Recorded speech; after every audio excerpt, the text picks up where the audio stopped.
नमस्कार। डायलॉगस में आपका स्वागत है। मैं आपके साथ हूँ प्रीता हरित। आज हम आपको रूबरू कराने जा रहे हैं एक ऐसी शख्सियत से जिनका नाम है डॉक्टर लाल रत्नाकर। डॉक्टर लाल रत्नाकर चित्रकार, मूर्तिकार एवं कवि हैं। रत्नाकर जी उत्तर प्रदेश के जौनपुर जनपद के ग्रामीण परिवेश से ताल्लुक़ रखते हैं। आपने सन 1985 में बनारस हिंदू यूनिवर्सिटी से पूर्वी उत्तर प्रदेश की लोक कला विषय में पीएचडी किया हुआ है और उसके बाद एमएमएच कॉलेज चौधरी चरण सिंह यूनिवर्सिटी जो गाज़ियाबाद में है में एसोसिएट प्रोफेसर व ललित कला विभागाध्यक्ष के पद पर अपनी सेवाएं दी हैं। देश की लगभग सभी मुख्य गैलरियों में आपकी एकल व समूह प्रदर्शनियां लगती रही हैं। इसके अलावा देश के विभिन्न निजी प्रतिष्ठानों में आपकी कलाकृतियां संग्रहित हैं। गाज़ियाबाद शहर में कला के उन्नयन में आपका विशेष योगदान रहा है। प्रशासन के सहयोग से आपने कलाधाम व स्कल्पचर पार्क का निर्माण कराया है। गाज़ियाबाद शहर के कई मुख्य स्थलों पर आपकी मूर्तियां लगी हुई हैं। आपके चित्रों का रेखांकन विभिन्न पत्र पत्रिकाओं, पुस्तकों में डिजिटल माध्यम से भी हुआ है। आपने अपना जीवन कला सृजन और सामाजिक सरोकारों में लगाया है। आपने अपने चित्रों में नारी जीवन को, विशेषकर ग्राम्य नारी की विभिन्न छवियों को और भाव भंगिमाओं को रंगों में उभारा है। आज हम आपसे आपकी कला, उसके माध्यम से आप क्या संदेश देना चाहते हैं, इस विषय पर चर्चा करेंगे। नमस्कार रत्नाकर जी, डायलॉगस में आपका स्वागत है। कैसे हैं आप? मैं बढ़िया हूँ मैडम, नमस्कार। तो जैसा कि हमें जानकारी मिली है, आपके जो चित्रों का जो केंद्र है, जो मुख्य जो उनके जो पात्र हैं वे ग्रामीण महिलाएं हैं। ग्रामीण महिलाओं को आपने अपने रेखांकन में, आपने अपने स्कल्पचर में, आपने अपनी कला के माध्यम से समाज के सामने रखा है। रत्नाकर जी, आपके अनुसार जिसे आधी आबादी दुनिया कहती है, वही आधी आबादी आपके चित्रों की पूरी दुनिया है। तो इस पूरी दुनिया के बारे में आप क्या कहेंगे? देखिए, मेरा जन्म जौनपुर जनपद के, जैसा कि आपने अपने इंट्रो में बताया है, जी तो लगभग मेरा परिचय आपने दे दिया है। मुझे अपने बारे में ज्यादा और कहने की जरूरत नहीं है। मैं ग्रामीण परिवेश में पैदा हुआ और उत्तर प्रदेश के एक बड़े ऐतिहासिक जनपद जो बनारस से लगा हुआ है, इसका नाम जी। जौनपुर है। हम्म। और जौनपुर के एक इंटीरियर के गांव में पैदा होकर के अपने जी सामान्य विद्यालय से पढ़ाई लिखाई किया। और पढ़ाई लिखाई करने के बाद जब इंटरमीडिएट के बाद ये बात आई कि आगे पढ़ाई किस क्षेत्र में करनी चाहिए, हम्म। तो चूंकि मेरी रुचि चित्रकला में थी, तो मेरे पेरेंट्स ने मुझे चित्रकला। मेरा सवाल ये है कि आप, हम जो देश की, समाज की आधी आबादी है, वो आपके चित्रों की पूरी दुनिया है। मैं वहीं आ रहा हूँ मैडम, मैं वहीं आ रहा हूँ कि जी। जिस इलाके से मैं आता हूँ, हम्म। उस इलाके में जो कृषि का कार्य है, जो जी। और घरेलू कार्य हैं, हाँ जी। वहां शिक्षा का महिलाओं में उतना उत्थान नहीं था। हम्म। लेकिन तमाम जो श्रम के कार्य थे उनमें उनका बचपन से ही, जो आधी आबादी थी, महिलाएं जो थी, वो लग जाती थी। वो जी। छोटे छोटे घरेलू काम और हम्म। जो घर से बाहर के काम हैं, खेती के काम हैं, हम्म। और यहाँ तक कि तमाम ऐसी जातियां थी जो चरवाही जानवरों को चराने का भी काम करती थी। तो जनरली उनसे भेंट होती रहती थी, मुलाकात होती रहती थी। जी। और उनके दर्द को मैं देखता था कि हम्म। कितना कष्ट है इस उम्र में, जिनको पढ़ना चाहिए, जिनको स्कूल जाना चाहिए, जिनको ज्ञान लेना चाहिए, वो अपने इस काम में लगे हैं। तो वो स्वाभाविक है कि बहुत सारी बिरादरी के लोग थे, बहुत सारे विभिन्न जातियों से जुड़े हुए लोग थे। तो मुझे बड़ा उनके प्रति एक बड़ा वो क्षोभ होता था कि अच्छा। इनको पढ़ने का मौका क्यों नहीं मिल रहा है। जी। अच्छा, धीरे धीरे फिर पता चला कि अब 8वीं 9वीं 10वीं में आते आते हमको पढ़ने का बड़ा शौक लग गया कि प्रेमचंद को पढ़ना है, शरत चंद्र को पढ़ना है, रविन्द्रनाथ टैगोर को पढ़ना है। तो वो हम्म। सब मैं पढ़ने का इंतजाम किया। तो जब पढ़ना शुरू किया तो पता चला कि उसमें भी इस आधी आबादी का बड़ा स्पेस है। आधी आबादी के बारे में उन्होंने चिंता जाहिर की है, जी। प्रेमचंद ने उनके बारे में लिखा है, रविन्द्रनाथ टैगोर ने उनके बारे में लिखा है, शरद चंद्र ने उनके बारे में लिखा है। मतलब उस समय के जितने भी बड़े लेखक थे, सबने जी। इस आदि आबादी की चिंता जाहिर की है। तो मैं फिर उस मैं लग गया कि भाई ये तो एक अद्भुत क्षेत्र है कि जिसके लिए देखिए समाज इस तरह से उनको जकड़ के भी रखता है और उन पर इतनी बात हो रही है। अब जब मैं पढ़ाई में आगे करके पीएचडी के लिए बनारस हिंदू विश्वविद्यालय गया और फिर वहां से क्षेत्र में पीएचडी के लिए अपने कार्य के लिए निकला, तो जब देखा कि कला में भी उस आधी आबादी की बड़ी रुचि थी। जो लोक कलाएं हमारी हैं, चाहे वो आलेखन है, अल्पना है, मेहंदी है, महावर है, कोहबर है, ये जितने काम हैं वो सब वही महिलाएं करती थी। अब वो अलग अलग समाज के अलग अलग लोगों का वो जुड़ाव था उसमें, लेकिन देखा कि ये इतनी सुंदर कला बनाती हैं, लेकिन इनकी कला को कोई स्पेस ही नहीं है।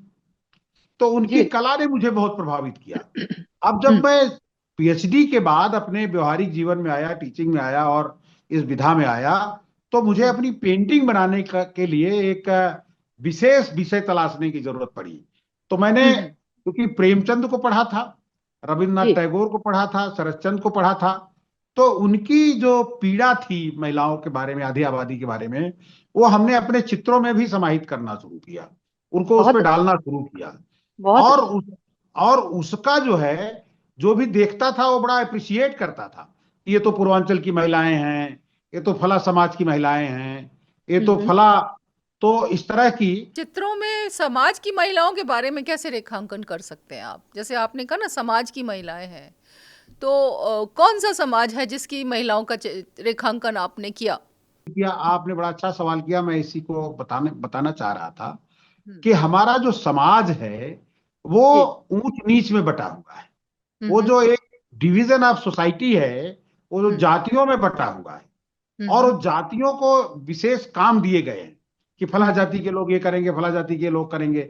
जैसे अब आपको एक जाति के बताऊं कि यादव यादव जाति में लोगों का काम है कि वो जानवरों को पालना और उनसे उनका दूध दही निकालना, खिलाना पिलाना। तो पता चलता था कि उसमें औरतें भी इन्वॉल्व हैं, उसमें ज्यादातर महिलाएं इन्वॉल्व हैं। वही खिलाती हैं, वही उनका गोबर उठाती हैं, वही उनको पाथती हैं, उससे उपला बनाती हैं, फिर दूध निकालती हैं, फिर उससे छाछ बनाती हैं। जानवर तो और जाति की महिलाएं भी संभालती होंगी अपने घरों में, या और जातियों के लोगों के पास भी होते हैं?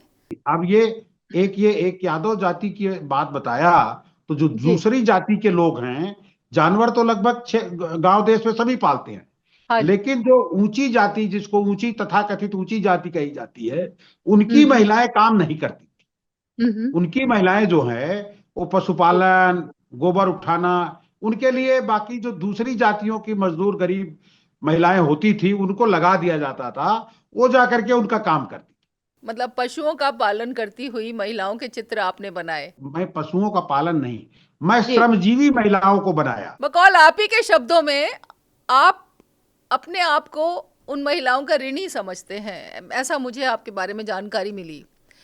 तो कैसे आप अपने मतलब आप, पहली बात तो ये बताइए, आप ऋणी कैसे मानते हैं स्वयं को? दूसरा ये बताइए कि आप उस ऋण से उऋण कैसे होना चाहेंगे, क्योंकि ये बहुत बड़ी बात आपकी है। हाँ, ऋणी होने का मतलब ये है मैडम कि जी। मैं बाहर नहीं जाता हूँ, मैं अपने घर में ही जाता हूँ। जब मैं पढ़ाई जी। करता था तो माता जी जो काम हमें, जैसे घर के गांव देहात के बच्चे काम करते हैं, जानवर होते हैं, खेती होती है, ये होती है, वो होती है, लेकिन मेरी माता जी जो है मुझे कभी जानवरों को चारा नहीं डालने दी।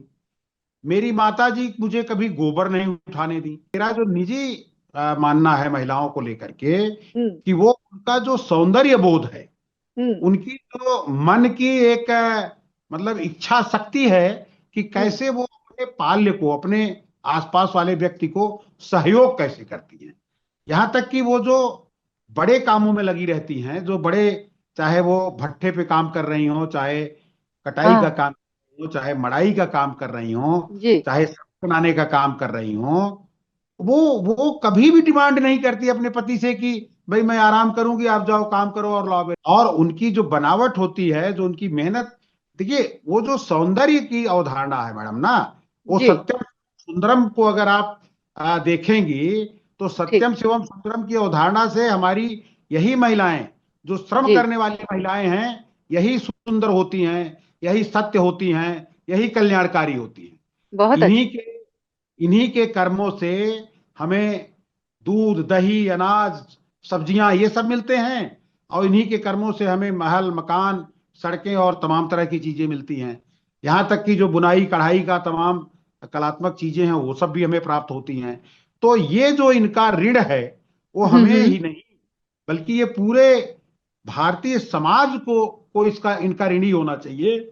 और इनको उस ऋण से उऋण होने के लिए आए दिन अब जो विकास की बातें हो रही हैं, इनकी पढ़ाई लिखाई की बातें हो रही हैं। अब आपसे जैसे जब मैं मिला, आपसे जी। जब मेरी बात हुई तो मुझे आश्चर्य हुआ कि आप जी। देखिए, जिस उम्र में महिलाएं हमारे यहाँ ये सोच नहीं रही थी, टीचर हाँ। होने का सोच नहीं रही थी, उस समय आपने ऐसी सिविल सर्विसेज को पहले अटेम्प्ट में जब क्लियर जी। किया, तो मुझे हम्म। लगा कि कितना बढ़िया परिवेश मिला होगा आपको, आपका हम्म। विजन कितना अच्छा था। तो ये जो हम्म। विजन है वो हम्म। स्वाभाविक है कि हमारे यहाँ की महिलाओं का भी हो सकता है, लेकिन उन्हें अवसर ही बिल्कुल। नहीं मिला, उन्हें हम्म। पढ़ने ही नहीं दिया गया, उन्हें स्कूल ही नहीं जाने दिया गया। और सिस्टम में ऐसा घुसा हुआ है, इसको हम्म। सिस्टम में डाल दिया गया, जिसे जो हम्म। महिलाएं नहीं पढ़ेंगी, फला नहीं पढ़ेंगे, फला का छुआ नहीं। मुझे बहुत सारी कहानियां बचपन की याद आती हैं कि हम्म। कैसे समाज में छुआछूत और भेदभाव व्याप्त था।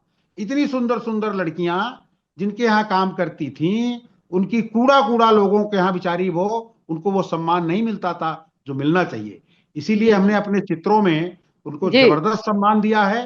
वो चाहे काले रंग की हैं, चाहे ठिगने रंग की हैं, चाहे किसी भी, चाहे वो बोझा उठा रही हैं, चाहे बहुत वो अच्छा। घास काट रही हैं, चाहे जी। उपला बना रही हैं, रोटी बना रही हम्म। हैं, लेकिन हम्म। हमारी वो औरतें सुंदर हैं।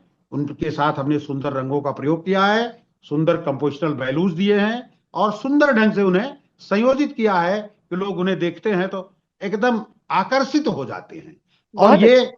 ये हमारी महिलाएं देश की जितनी बड़ी बड़ी गैलरियां हैं, चाहे जहांगीर हो, ललित कला एकेडमी हो, कलकत्ता की सही है। गैलरी हो, बंगेल की बहुत हो, बढ़िया। हाँ। एनी वेयर, सभी जाकर के जब उनकी दीवारों पे लगती हैं, लोग, बड़े हम्म। बड़े लोग आते हैं, विदेशों में लोग उन्हें खरीद के ले जाते हैं, अप्रिसिएट करते हैं कि हमने भारत में, असली भारत तो यही है।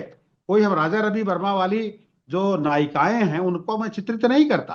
तो आधी आबादी के प्रति आप ऋणी हैं, और आप ऋण होते होते आपने जो अपना जो व्यक्तिगत दायित्व के तौर पर आपने अपने रेखांकन के माध्यम से, अपने चित्रों के माध्यम से एक व्यक्तिगत रूप में जो आपने अपना दायित्व निभाने की जो परंपरा शुरू की है, ये इसमें क्या आपका लक्ष्य है कि समाज के स्तर पर ये परंपरा बने, और समाज के स्तर पर जो आधी आबादी है जो पूरी पृथ्वी का बोझ उठाकर चल रही है, उस आधी आबादी के बोझ को पूरा समाज महसूस करे, चले, और उनके बोझ को कुछ हल्का कर पाए? आपको लगता है कि आपके चित्रों के माध्यम से कुछ ऐसा हो पाएगा? देखिए, आवाज और शब्द, अक्षर और फिर रेखाएं, जी। प्रतीकों का दुनिया में बहुत मतलब होता है। हाँ, अगर हाँ। आप पेड़ों के नीचे कुछ पत्थर रख करके उस पर रंग लगा दीजिए तो उसको हम्म। लोग भगवान मान लेते हैं। बिल्कुल, ऐसा होता है। हम्म। चाहे किताबों पे छप रहे हों, हम्म। चाहे गैलरियों में लग रहे हों, हम्म। चाहे लोग उनको देख रहे हों, चाहे लोगों के घरों में टंगे हैं वहां पर लोग देखते हैं, तो इन्हें सम्मान मिल रहा है। और ये जो हम्म। इनका सम्मान मिल रहा है, तो हमने अपने महाविद्यालय में उन छात्राओं को भी देखा जो पढ़ने आई मास्टर लेवल पर, उनके अंदर एक डर था, उसको मैंने निकालने की कोशिश की। जब मेरे बहुत चित्रों अच्छा। में उन्होंने देखा कि सर तो ग्रामीण महिलाओं का ऐसी आधी आबादी के चित्र बनाते हैं, तो हम क्यों ना बनाएं, तो बहुत सारे उसी रास्ते पर निकल पड़े। और आप अंदाजा नहीं लगाएंगी कि मैं ये बहुत विश्वास के साथ कह सकता हूं कि हमारे चित्रों का बहुत बड़ा रोल है आधी आबादी के उन्नयन में, कि वो उन्हें एक हम्म। गर्व प्राप्त होता है, सम्मानित होती हैं कि कोई श्रृंगार किसी की बपौती नहीं है, सुंदरता किसी की बपौती नहीं है। ये चित्रकार हमें इतना सुंदर तरीके से बनाता है, दिखाता है, चाहे वो पुस्तकों पे छप रही हो, चाहे कहीं छप रही हो। अक्सर आप जब मेरे चित्र देखेंगी तो उसमें एक गोरी महिला होती है और एक काली रंग की, एकदम ब्लैक ब्लैक कलर में वहां यूज करता हूं उसके शरीर में, और जी। दोनों का जो बनावट होती है, जो दोनों की बराबरी होती है, कोई कम नहीं होती। तो मैं बहुत अच्छा। प्रतीकात्मक ढंग से इस बात को, इस मैसेज को हर जगह देने की कोशिश करता हूं कि रंग भेद कोई चीज नहीं है, ऊंच नीच कोई चीज नहीं है, बहुत अच्छा। जाति धर्म कोई चीज नहीं है। सभी समाज के लोग एक समान हैं और एक प्लेटफॉर्म पे हैं, और जब तक वो एक साथ नहीं आकर के देश निर्माण की बात नहीं करेंगे, तब तक ये देश नहीं बनेगा, समाज नहीं बनेगा, सामाजिक सरोकार नहीं बनेंगे। तो अपने चित्रों के माध्यम से आप इसमें औरों को भी साथ लाना चाहता है ये। बिल्कुल बिल्कुल, हाँ आते हैं लोग, जब दोनों वर्ग हाँ। देखता है, जो दोनों रूप देखते हैं, तो ऐसा लोग, अभी एक बहुत ही विद्वान लेखक हैं, प्रोफेसर कांचा इलैया। कांचा जी। इलैया की बुक, दो तीन किताबें आई जिस पर उन्होंने मेरे चित्र लगाए हैं, तो उसमें इन्हीं रंगों का, इन्हीं प्रतीकों का प्रयोग हुआ है। और उसको वो खुद कह रहे थे कि भाई ये तुम्हारा तो जो ये चित्र है, असली भारत तो इसी में है। इन बहुत चित्रों बढ़िया। का जो असली रूप है, इसके माध्यम से भले ही आप इस कला को ये कहें कि ये गांव के लोगों की कला है, आदि आबादी की कला है, लेकिन ये आत्मा की, भारत की आत्मा की कला है। ये कला के जो पात्र हैं हमारे, वो भारत की आत्मा है। वो कोई एक बहुत वर्ग नहीं अच्छा। है वहां। हमारा यहाँ समग्र है। हमारे यहाँ 85%, 90% लोग हैं जो रिप्रेजेंट करते हैं देश के निर्माण में, जिनका बहुत बड़ा योगदान है देश निर्माण में। इसलिए मैं कह सकता हूं कि जो हमारी आधी आबादी के चित्र हैं, उनको मैं बना करके मैं उऋण हो रहा हूं। लोग उसे देख रहे हैं, उनकी हिस्सेदारी, उनकी उपस्थिति, उनका उनका उनका जो हर जगह उनकी जो अप्रोच है। अभी पिछले दिनों आपसे मेरी मुलाकात नहीं हुई थी, नहीं तो मैं आईफेक्स की चारों गैलरियों में जो भी आके देखता था हतप्रभ हो जाता था। अरे वाह, अद्भुत चित्रण है। मतलब जो जीवन का जो चित्र है, मैं समझता जी। हूं कि मैं उसके साथ कहीं कोताही नहीं कर रहा हूं। हमारे चित्रों में वो हमारी जो आधी आबादी है, वो लगभग 90-95% है। बहुत अच्छे। और उसके जो भाव हैं, उसके जो कष्ट हैं, उसकी जो अभिव्यक्ति है, वो सब उनके माध्यम से आप जब देखेंगे विस्तार से, तो आपको दिखाई देता है। आपसे बात करते करते मुझे मेरे बचपन का गांव याद आ गया। जब हम अपने गांव में जाते थे, गर्मी की छुट्टियों में रहते थे, तो मुझे याद है कि गोबर से चौक लीपा जाता था। तो जो हाथ से जो लीपती थी जो लेडीज़, तो पूरा ऐसे गोल गोल करके एक बहुत सुंदर एक डिज़ाइन बनता था। तो हम उसे देख करके खुश होते थे कि वो बराबर बिल्कुल सिमेट्रिकल डिज़ाइन बनता था। ऐसा नहीं कि वो बनाती थी या नाप के उसको इंच से नाप के या इंच टेप से नाप के करती थी। बहुत सुंदर डिज़ाइन बनता था। फिर उसके ऊपर गेरू से अल्पना बनाए जाते थे। सफ़ेद रंग का कोई रंग होता था उससे भी। और वो फूल फूल बनाए जाते थे, पत्तियां बनाई जाती थी, उसमें डिज़ाइन बनाए जाते थे। और बड़ा अच्छा लगा करता था, बहुत अच्छा खूबसूरत लगा करता था। आपने अपने बचपन की स्मृतियां सुना करके आपने मेरे विषय को छेड़ दिया। मैंने इसीलिए आपसे ये जिक्र किया। क्योंकि मैंने पीएचडी पूर्वी उत्तर प्रदेश की लोक कला पे की है, जी लेकिन मुझे देश भर की लोक कलाओं के बारे में तो जानकारी है ही है। जी जी। आज हमारी वो लोक कलाएं जो थी, जो आपके यहाँ झांझी या सांझी कही जाती हम्म थी, हम्म। वो ऐसा नहीं कि एक जगह होती थी, जी। वो सभी घरों में होती थी। सभी और घरों में। लगभग उसमें उस जो एज ग्रुप की महिलाएं जो उसमें बुजुर्ग होती थी, और जो हाँ। यंग होती थी, जो बच्चे होते थे, सबकी जी सहभागिता होती थी। जी। सब लोग उसको, बुजुर्ग उसको बताता था, यंग करते थे, बच्चे देखते हाँ। थे। वो धीरे धीरे एक परंपरागत तरीके से आगे बढ़ती थी। बहुत लेकिन अच्छे। जो इधर विकास आया ना, विकास जिसको विकास कहते हैं, वो विकास टेक्नोलॉजी। ने ऐसा उसका विनाश किया कि अब वो सांझी वांझी सब गांव से नदारद हो गई। अब वहां उनकी जगह प्रिंट पहुंच गया है, वो पलायन हो गया, हाँ जो भी कह लें। हाँ तो वो जो बचपन में आपकी स्मृतियां हैं, हाँ। वही हमारा लोक था। हम आपको बताएं कि जब हमारे गांव में एक मिश्रा जी थे, और हम्म उनकी जो श्रीमती जी थी, वो चाची चाची हम लोग उनको कहते थे, और वो इतनी सुंदर थी।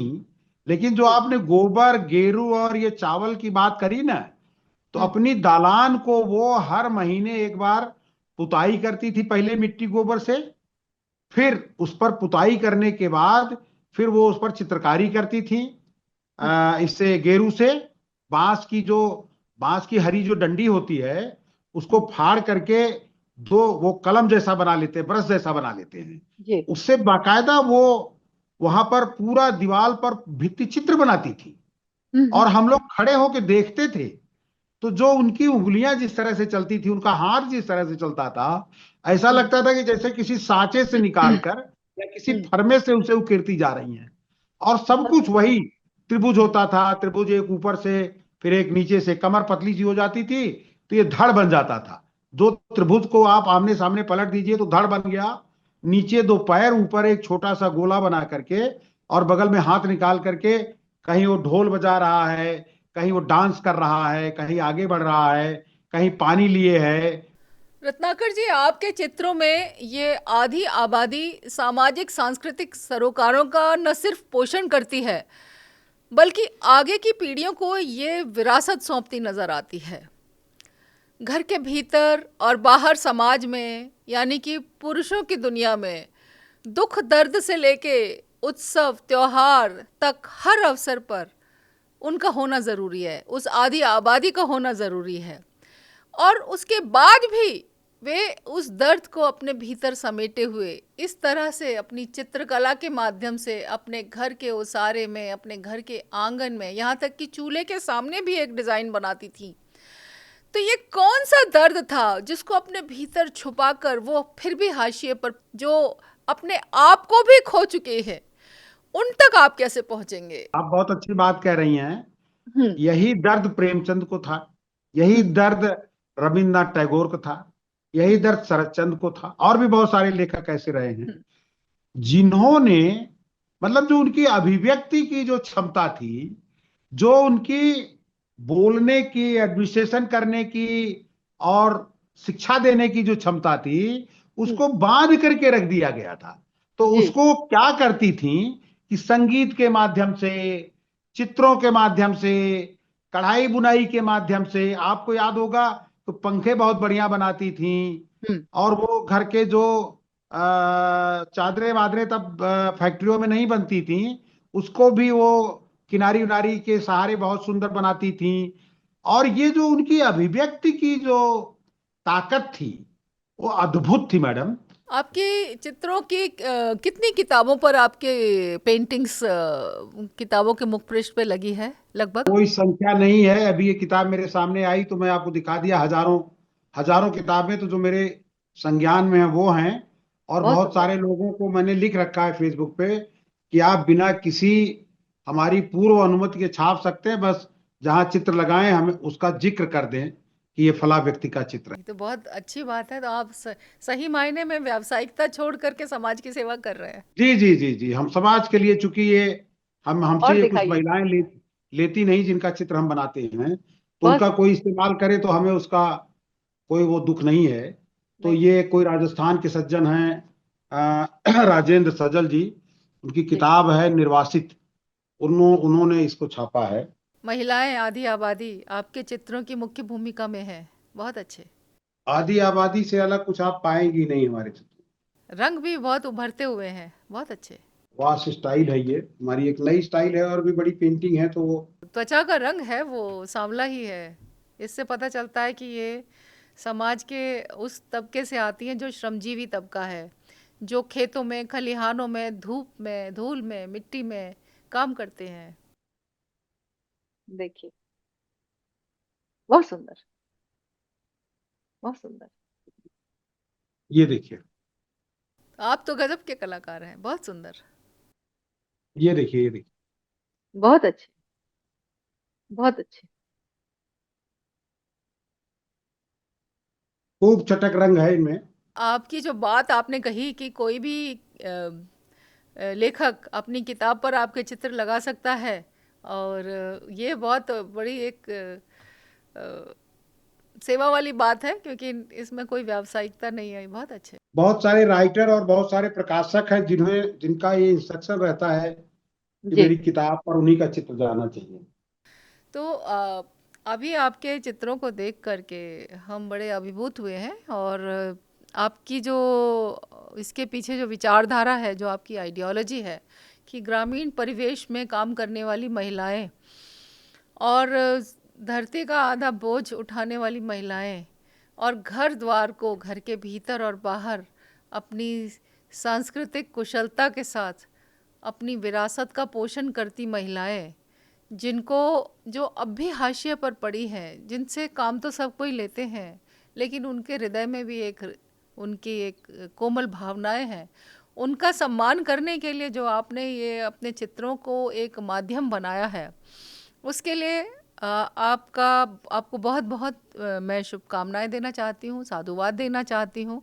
साथ ही मैं ये जानना चाहती हूँ कि आगे आप अपने सामाजिक सरोकारों को पूरा करने के लिए आपकी भविष्य की क्या योजना है? दो बातें मैडम, मैं अपने सामाजिक दायित्व को पूरा करने हेतु जो अपने पूरे अध्ययन के साथ से मैं लगा रहा, और मैं ऐसे लोगों की मदद करता हूं जो बेसिकली जिनको, जैसे वो कला के विद्यार्थी हैं, कला में कुछ जानना चाहते हैं, वो सीखना चाहते हैं। तो समाज में आपको ये एकलव्य के दौर से ये पता होगा कि कैसे लोगों को ज्ञान से वंचित रखा गया, हम्म। और उसके निजी प्रयत्न के बाद भी उसे किस तरह से। तो जो भी व्यक्ति मुझसे आग्रह करता है कि आप, मेरे बच्चे में ये कला का हुनर है, हम्म। मेरी लड़की है वो कला करना चाहती है, उसको कैसे जी। आप गाइड कर सकते हैं, हम्म। तो मैं उसको बहुत ईमानदारी से बताता हूँ जी। और बेसिक बातें उसे बताता हूँ कि हम्म। कैसे आप इसको बिल्कुल इसके पचड़े में ना पड़े कि वो कोई बहुत बड़े गुरु उसको जो है ज्ञान देंगे तभी वो कलाकार बनेगी। उसके अंदर कला है, बहुत अच्छा। उसकी कला को आप विकसित होने दीजिए, हम्म। उसे रोकिए मत, उसे संसाधन दीजिए। और जरूरत पड़े तो मैं, मुझसे कहेंगे तो जो मैं कर सकता हूं वो मैं करूंगा।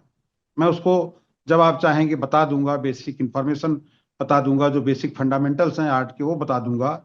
और कोई इतनी बड़ी चीज नहीं है, ये कोई रॉकेट साइंस नहीं है मैडम। कला, कला तो हर व्यक्ति में आप देखेंगी, लोगों के घरों में जाएंगी, छोटे छोटे बच्चे होते हैं, पेंसिल से दीवारों पर ऐसे ऐसे चित्र बनाए होते हैं जी। जो आप देखते रह जाएंगी, और पता चलता है कि पता नहीं क्या क्या बना दिया है।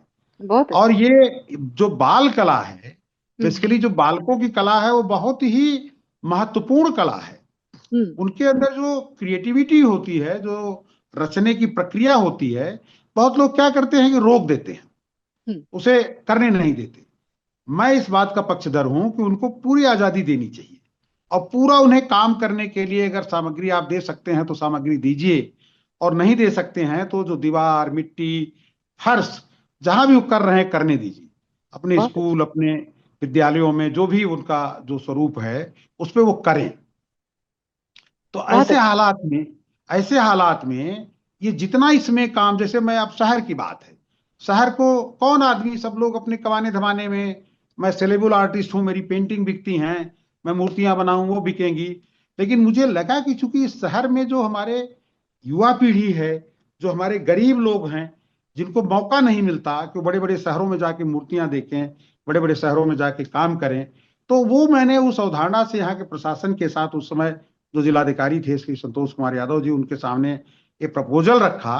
तो बड़े हम्म। खुश हुए और उन्होंने बहुत ही उत्साह के साथ पूरा सहयोग किया, और बड़ा से बड़ा कैंप करवाया। बच्चे उसमें इन्वॉल्व हुए, बच्चों को प्रमोट होते हुए देख करके इतने प्रसन्न हुए कि हर दिन के जब वहां कार्यक्रम चलते थे तो दिन में 2 बार, ऑफिस जाने से पहले और ऑफिस से छूटने के बाद, एक राउंड जरूर लेते थे। तो ऐसे अधिकारी हैं हमारे समाज में जो कला के लिए, समाज के लिए, संस्कृति के उत्थान के लिए काम करना चाहते हैं, लेकिन कोई तो मिले जो उनका सहयोग करे। तो कला के लिए सरकारों का या व्यवस्था का मार्गदर्शन होना बहुत ज़रूरी है। इक्का दुक्का काम करने से या व्यक्तिगत तौर पर काम करने से कभी भी कला का प्रोत्साहन, पर कलाओं को तो इतिहास साक्षी है कि कलाओं को हमेशा से इतिहास में भी राजाओं ने प्रश्रय दिया है। वर्तमान में भी सरकार के पास ललित कला अकादमी है, सरकारें कर रही हैं। आप भारत की जो भी धरोहर देखती हैं तो जी। उसमें तत्कालीन शासकों का बहुत बड़ा योगदान है। हम्म। और कलाकार को संरक्षण की जरूरत होती है। हम्म। वो रोटी कमाने के लिए अगर काम करेगा तो फिर कला कब करेगा? इसलिए बिल्कुल उसकी आपकी रोटी बात की ठीक। सुरक्षा होनी चाहिए। और हाँ। वो फिर देखिए कि क्या काम कर जाता है। तो हमारा जो अजंता, एलोरा, खजुराहो और मीनाक्षीपुरम, और जो देश भर के, दुनिया भर के जो कला के केंद्र हैं, वो सब ऐसे ही कलाकारों ने बनाया है। वो अगर रोटी के लिए मेहनत मजदूरी करते तो वो कला नहीं बना सकते थे। वो भूखे नंगे नहीं होते थे, वो बड़े क्रिएटिव लोग होते थे। और उन्होंने भारत का जो पूरा सांस्कृतिक गौरव खड़ा किया है, वो हमारे देश के कलाकार ही थे, विभिन्न क्षेत्रों के, विभिन्न विधाओं के। और आपकी जो सोच है, बड़ी उत्तम सोच के साथ आपने एक बीड़ा उठाया है। और लोक कलाओं को आपने अपने चित्रों के माध्यम से जो व्यवस्था है, व्यवस्था में जो भेदभाव है उसको अपने चित्रों के माध्यम से उकेरा है। आप काम कर रहे हैं, सामाजिक सरोकार भी कर रहे हैं और आपकी सोच भी ऐसी है कि आने वाले समय में, भविष्य में कला का जो भविष्य है काफ़ी ब्राइट है, काफ़ी उज्जवल है। इस उज्जवल भविष्य को टारगेट रखते हुए, का लक्ष्य रखते हुए, मैं आपको बहुत बहुत शुभकामनाएं देती हूँ, बहुत बधाई देती हूँ कि आप डायलॉगस पर आए और आप जुड़े और आपका रेखांकन और चित्रण इसी तरह चलता रहे। आपको बहुत बहुत शुभकामनाएं। नमस्कार। बहुत बहुत बहुत धन्यवाद मैडम।